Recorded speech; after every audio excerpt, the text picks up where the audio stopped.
늘스타TV를 사랑해주시는 감사한 늘메이트 여러분들 안녕하세요. 김하늘입니다. 그리고 옆에는요. 네, 또 뵙겠습니다. 예비 승무원들의 멘토 테디쌤입니다. 안녕하세요, 여러분. 안녕하세요. 오늘 이렇게 아시아나 남승무원 출신인 테디쌤을 모셔놓고 저희가 할 이야기, 저는 대한항공 승무원 출신이고 또 아시아나 승무원 출신이다 보니까 이런 대형항공사에서 월급 굉장히 많았다. 지난 편을 보시면 여러분들 아실 수 있을 텐데요. 네, 그렇게 돈 많이 벌었으면은 돈도 정말 많이 모았을 거야 라고 생각을 하실 수 있겠어요. 케이스 바이 케이스지만. 그쵸. 저희가 똑같이 4년 정도를 횟수로 일을 했는데 얼마나 그간 돈을 모았는지 궁금하시죠? 궁금하면 오늘도 어디 가지 마시고 끝까지 채널 고정 부탁드립니다. 저희가 일을 했었던 4년을 한번 다시 돌이켜보면 좋을 것 같아요. 그쵸. 입사 초반부터 시작해서 1년 차. 입사 전에 어땠어요? 입사 전에 돈이 좀 마이너스였나요? 아니면 좀 모아둔 상태였나요? 어느 정도? 네, 저는 입사를 23살, 4살 뭐 요럴 때 했기 때문에 애기 때? 네, 애기 때 했어요. 그래서 대학생 때는 그냥 번 돈을 뭐 그때 남자친구 만나는 데 쓰고 친구들이랑 술 마시는 데 쓰고 정말 부질없이 돈을 다 쓰는 바람에 근데 아르바이트생 뭐 얼마나 벌겠어요, 그죠? 그래가지고 돈이 없는 상태에서 시작을 했습니다. 저 같은 경우에는 이전에 또 직장을 다녔었어요. 호주에서 투자회사 다닐 때 사실 좀 쏠쏠했거든요. 지금 좀 오래전인데 당시에 호주 달러 환율이 그 미화 달러보다 높았었던 시기가 있었습니다. 그래서 돈을 차곡차곡 해서 몇 천을 모아뒀었어요. 네. 그래서 저는 좀 여유롭게 사실 입사했던 건 사실인데 결과는 까봐야 아니까 최종 4년 뒤에 결과는 조금 이야기를 해보죠. 그쵸. 저는 빵원에서부터 시작을 했고 네, 저 몇 천부터 시작을 한 그 상태를 지켜봐 주시고 이야기를 들어봐 주시면 될 것 같아요. 주로 우리가 어디에 소비를 했는지를 먼저 따져봐야 될 것 같은데 테디쌤 같은 경우는 혼자 혹시 나와서 거주를 하셨나요? 아니면 본가에서 사신 거예요? 저 본가에서 살려면 비행기를 타고 1시간 동안 왔다가 바로 부산에 있었기 때문에. 부산 아닙니까? 부산 아닙니까? 남자 부산이죠? 네. 농담이고요. 네네. 여러분, 그래서 저는 자취를 시작했습니다. 올라오자마자 약 5평 남짓한 그 강서구에 있는 강서구청 사거리에 있는 좀 오래됐네요. 생각해보니까 그곳에 딱 이제 집을 들어섰고요. 당시에 보증금 몇에? 보증금 3천에 35. 저 같은 경우는 약 한 7, 8평 되는 오피스텔에 살았었는데요. 송정역? 네, 그쪽인데요. 제가 돈이 없기 때문에 어떻게 오피스텔에서 살아야 될까 보증금이 걱정이었어요. 근데 대부분이 보증금이 1,000 이하는 별로 없더라고요. 그쵸. 네. 최소. 그래서 동기 하나를 꼬셔가지고 1070짜리를 살 때 500씩 서로 부담을 해가지고 이걸 500에 35로 줄였으면 뭐 돈이 월에 35만 나갔겠지라고 생각을 하시는 분들도 많겠지만 살아보셔서 아시잖아요. 제가 생활비 통장에다가 먹고 쓰고 먹는 것도 다 배달시켜 먹고 막 이러다 보니까 보통 한 달에 월 100 정도는 들어가더라고요. 와, 우리가 입사한 딱 초반을 생각하면 바로 이 교육기간을 빼놓을 수 없어요. 그래요. 약 3, 4개월 되는 교육기간. 그때 월급이 제 기억에 한 150, 60 정도 나왔던 것 같은데 비슷하죠? 그쵸. 뭐 시간에 따라서 다르긴 한데 200을 안 넘었던 것 같아요. 그래서 정말 손가락만 이렇게 쭉쭉 빨 정도로 맛있는 거 정말 먹고 싶어도 조금 아끼고 배고팠던 그 3개월 시절이 생각이 나네요. 그래서 뭐 교육생 때는 1,000원도 못 모으지 않나요, 그때는? 그쵸. 하나도 못 모으고 그냥 번 돈 부모님 드리기 바빴고요. 네, 그랬습니다. 그래서 다행이다. 네네. 교육생이 끝나고 우리 그럼 초반 1년, 이 인턴 기간 중 1년을 이야기할 수 있을 것 같은데 어땠어요, 그때는?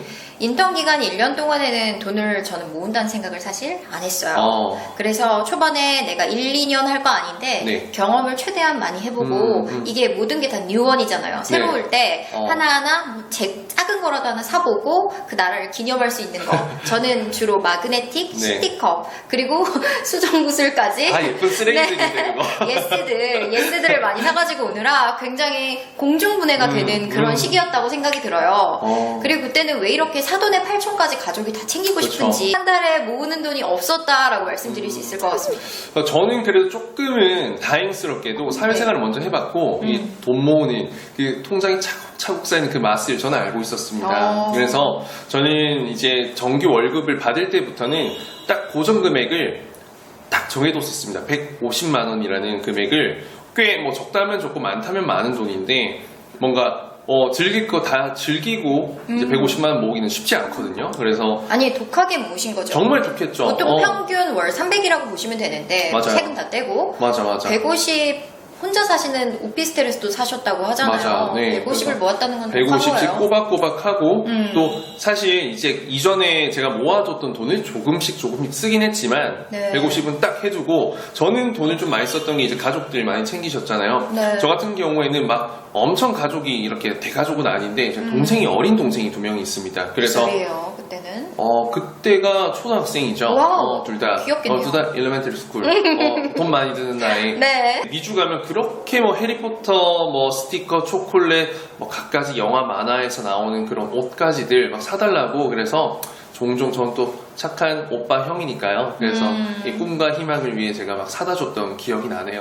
그러면 저희가 뭐 1년 차 때 저는 거의 번 돈을 다 가족들을 위해서 엄청 많죠. 나를 위해서 네 예스들을 사느라 돈을 많이 낭비를 했다. 네. 저축액이 거의 없었다라고 보시면 될 것 같고 우리 테디 쌤은 그래도 월에 150만 네, 원씩 그렇죠. 열심히 저금을 했다라고 이야기를 들을 수 이것도 있었습니다. 자부심을 가지겠습니다. 네네. 2년 차 정도가 접어들면 저희는 네. 아직 인턴 크루이긴 하지만 인턴을 벗어나서 정규직 전환이 되셨죠? 그쵸. 그때 이제 뭐 보너스도 받기 시작하고 부럽다, 특히 뭐 명절 보너스. 시즌 되면 이 날짜만 잘 떡값? 겹치면 정말 막 생각지도 생전 받아본 적 없는 큰 돈이 들어오기도 해요. 보너스가 2개 겹쳐 들어올 때가 있어요.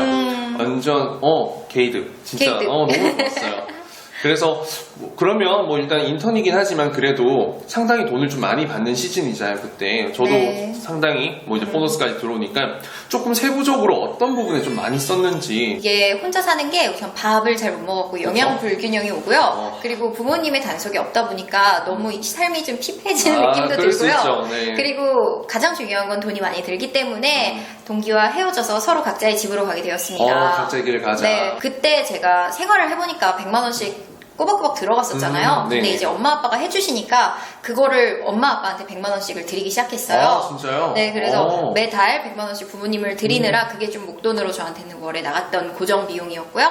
그리고 조금 그때 해보고 싶은 것들이 많아가지고 영어 과외도 시작을 해서 과외 영어 수업도 과외. 들었고 그리고 개인적으로 뭐 PT부터 시작해서 예전에 또 네, 운동하는 거에도 금액을 좀 많이 투자를 했어요. 지금은 뭐 그렇게까지 했나 싶기도 하지만 그래서 그런 데다가 좀 투자를 하면서 지냈고요. 그때부터 저도 각종 적금들을 분산해서 통장 쪼개기로 풍차 돌리기를 풍차 하면서 돌리기. 네, 돈을 복리. 모으기 네, 시작을 했는데 그것도 뭐 풍차 돌리기가 뭐 큰 돈으로 들어가면은 돈이 많이 벌게 그쵸? 되는데 저도 그런 통장들을 몇 개를 쪼개가지고 했던 게 월에 한 100 그 정도? 100. 그래도 많이는 못했던 것 같아요. 생활도 해야 되고 부모님도 드려야 되고 했기 때문에 네. 저는 오히려 이제 그 사회생활에 좀 적응을 하면서 집에 대한 욕심이 조금 나더라고요. 사실 그냥 4, 5평에 사는 게 좀 힘들었어요. 그쵸. 돈을 조금 더 써서 조금 더 큰 집으로 갑니다. 몇 평으로 가셨어요? 5평에서? 5평에서 이제 10평. 와! 2배로! 네. 네. 2배로 갔고 거기에 이제 뭐 살림살이들도 조금 넣고 사람 사는 집처럼 하고 네. 살았죠. 그리고 제가 한 가지 이제 생각했던 건 네. 차는 절대 사지 말자라고 생각했었습니다. 차가 필요가 없어요. 네, 필요 없어요. 승무원이. 근데 이제 남승무원들 거의 다 차를 타고 다녀요. 네. 그래서 뭐 보통 이제 동기도 태워주고 뭐 이렇게 좀 중요한 부분은 여자친구가 생겨야 되기 때문에 사는 그쵸, 경우가 그쵸. 많다고 들었는데 그래서 저는 너무 뭐 솔직했나요? 그래서 네. 뭐 집이랑 어차피 네네. 출퇴근할 건데 대중교통 이용 출근할 때만큼 택시를 탔습니다. 체력을 아껴야 되고 또 네네. 손님들에게 환한 미소를 드려야 되기 때문에 퇴근할 땐 버스나 지하철을 탔었던 그런 기억이 나네요. 그리고 뭐 제일 많이 썼던 건 사실 해외에서 체류할 때 네. 오늘 조금 많이 썼던 것 같아요. 해외에서 체류할 때 특히 룸 서비스 세계의 다양한 음식을 너무 맛보고 싶어서 네. 일단 시켜봅니다. 그냥 처음 보는 이름도 막 시켜봐서 뭐 10가지 시키면 한 4가지는 먹고 6가지는 못 먹었던 기억이 있는데 그런 걸로 돈을 조금 많이 날렸죠. 근데 세상에 나쁜 경험은 없다고 다 경험이라고 생각합니다. 정말 공감하는 부분이고요. 저도 예전에 40만 원짜리 와인 바트를 까서 40만 먹어본 원짜리? 적이 있어요. 네, 인도 가가지고. 인도? 물론 n분의 1을 했지만 친한 언니들 3, 4, 5 모여가지고 우리가 언제 이런 초특급 그쵸. 호텔에서 이렇게 와인 한번 즐겨보겠냐 하면서 물론 다음날 비행은 없었고요. 그쵸, 스테이 그쵸. 하는 동안에 그런 식으로 경험의 소비를 해본 적이 있습니다. 룸 서비스도 마찬가지고요. 4년차 정도 저희가 넘어가면서는 네. 모두가 정규직이 돼서 보너스도 나올 테고 급여도 꽤 쏠쏠해지고 그쵸. 비행도 있는 그런 시기가 될 텐데 안정기 때는 새로운 재테크에도 눈이 돌아갈 수가 있어요. 그렇죠. 저희 때 기억나는지 모르겠는데 재형저축 들어보셨나요? 재형저축, 네, 재형저축. 그때 유행이었죠. 뭐 이자율 좋죠. 지금은 없어졌는데 네. 그다음에 이제 비과세 펀드 2천만 원, 3천만 원 한도인가 네네. 기억이 나는데 저도 이 두 가지를 했던 기억이 나는데 네네. 어떤가요? 저 같은 경우도 비과세 전축을 했었고 기존에 하던 풍차 돌리기는 규모를 조금 더 키워서 했고요. 우리 사주를 회사에서 풀기 시작을 했어요. 아, 대한항공 네, 주식이요? 대한항공 지금 주식을. 좀 많이 아예 어. 저는 이제 좀 약간 많이 떨어졌을 때 소폭 그때는 소폭 떨어졌고 지금 많이 대폭 떨어졌는데 그쵸. 소폭 떨어졌을 때 2차로 우리 사주를 풀었을 때 팔기는 했지만요. 1차 때 너무 금액을 많이 주고 사가지고 네네. 한참 후회를 했었던 기억이 있는데 그때는 저뿐만 아니라 대한항공 사무장급들부터 해가지고 모두가 랜딩을 하고 나면 네. 바로 폰을 켭니다. 그 다음에 와이파이를 공항 거를 잡아서 얼마나 떨어졌는지를 확인하면서 술을 마시죠. 아, 술을. 네, 그래서 그 우리 사주는 정말 안 좋았던 기억으로 기억이 되는데요. 가장 그걸, 찬란했던 네. 가장 그 정상에 있던 그 꼭지점을 생각하면 네. 지금 오를 거라 생각하지만 그 떨어지는 그쵸. 그 지하실이 어딘지 모르는 게 함정이죠. 저 같은 경우에는 정말 돈을 좀 많이 모은 케이스긴 해요. 생각해 보니까 왜냐면 퍼듐 한 달에 한 50만 원씩 그 달러 들어오는 거 있죠. 저는 네. 그거를 한 번도 쓴 적이 없습니다. 와, 대단하시다. 회사할 때쯤 되니까 한 2천만 원 정도 모이더라고요. 그냥 하나도 안 쓴 거네요. 정말 뭐 한 몇백 불 썼던 것 같아요. 네. 정말 필요할 때 있잖아요. 팁을 내고 해야 되니까 10불 뽑고 이랬는데 얼마나 퍼듐은 어땠나요? 퍼듐 다 썼습니다. 아, 맞아요. 그걸 다 써라고 있는 거예요. 네. 아끼면 똥이 되더라고요. 네. 퇴사할 때 네. 총 얼마 정도 모았던 것 같아요? 약 4년간? 네, 제일 중요한 게 이렇게 돈도 많이 쓰기도 하고 네. 벌기도 했으니까 얼마나 모았나가 중요한 것 같은데 그쵸. 저는 우선 돈을 한 2천 제가 학자금을 장학금을 받으면서 다니긴 했지만 저희 학교는 장학금에 1등을 해도 80%밖에 금액이 나오지 않아요. 그쵸. 네, 그래서 뭐 생활비도 있고 하다 네. 보니까 일부는 부모님이 필요하실 때 또 급전을 또 도와드리고 그렇게 해서 막상 남는 돈은 한 퇴직금 포함해서 그것도 퇴직금이 2천 포함해서. 얼마가 나왔는데 그치. 퇴직금 그치. 그냥 퇴직금만 남은 것 같아요. 2천 얼마? 빚 갚고 뭐 부모님 도와드리고 어쩌고 저쩌고 하다 보니까 남는 것도 없어가지고 그냥 4년의 세월이 무색할 정도로 그쵸. 손에는 수중에 있는 게 별로 없다라는 생각이 들었는데 우리 테디쌤은 악착같이 모으셨다고 했으니까 많이 모으셨을 것 같아요. 퇴직금 한 2,500 나왔죠. 퇴직금 나오고 네. 또 뭐 있었죠? 퍼듐 한 2천만 원 모았죠. 이것만 해도 거의 4천만 원 넘어요. 그쵸. 4, 5천 되고 여기다가 꼬박꼬박 모았기 때문에 네. 또한 제가 4천만 원, 4천만 원 정도 모았구나. 그래서 꽤 많은 돈을 모았죠. 네. 정말 1억이 눈에 보일 수 있는 그쵸? 상황이었는데 지금 듣기만 해도 그것만도 8, 9천 정도 되는데 네. 그런데 참 그렇게만 끝나면 좋은데 네. 제가 좀 뭐 이실직고 좀 솔직하게 말씀드리자면 좀 나올 때 한 9천만 원 이렇게 모으고 나왔지만 전 사실 퇴사하고 나서 거의 땡전 한 번도 없게 됐었습니다. 그럼 그 1억은 어디 갔어요? 그 1억은 어디 갔죠? 제가 이 주식 그리고 이제 여러분 다들 아시죠? 블록체인, 비트코인 요 두 개 가지고 돈을 날려버렸습니다. 어떻게 날렸냐? 뭐 간단하게만 설명을 드릴게요. 비트코인이 아주 예전부터 알고 있어서 알고 있었는데 이게 투자 마음이 급하다 보니까 그때 당시 정말 머리만 감고 나도 막 100만, 200만 원씩 벌리던 시절이었어요. 또 샤워하고 나오면 돈이 100만 원 올라요. 막 정말 신기했죠. 그래서 처음에 작은 돈으로 1000만 원으로 시작했다가 이게 정말 뭐 10배 가까이 오르니까 돈을 가지고 있던 돈을 더 넣게 되고 이게 또 오르니까 더 넣게 되고 또 이후에는 다른 게 또 있는데 두 가지가 있는데 주식을 해서 예를 들어 예상치 못한 정말 비전이 있고 정말 좋은 회사라고 생각했는데 갑자기 총수가 감옥을 가게 되거나 갑자기 있었던 사업도 망하게 되거나 갑자기 뭐 저작권 분쟁으로 장기화되거나 또 뭐 아직도 기억나는 게 금의 가치에 투자하는 게 있었는데 이게 하락하는 가치 ETF 펀드 같은 게 있어요.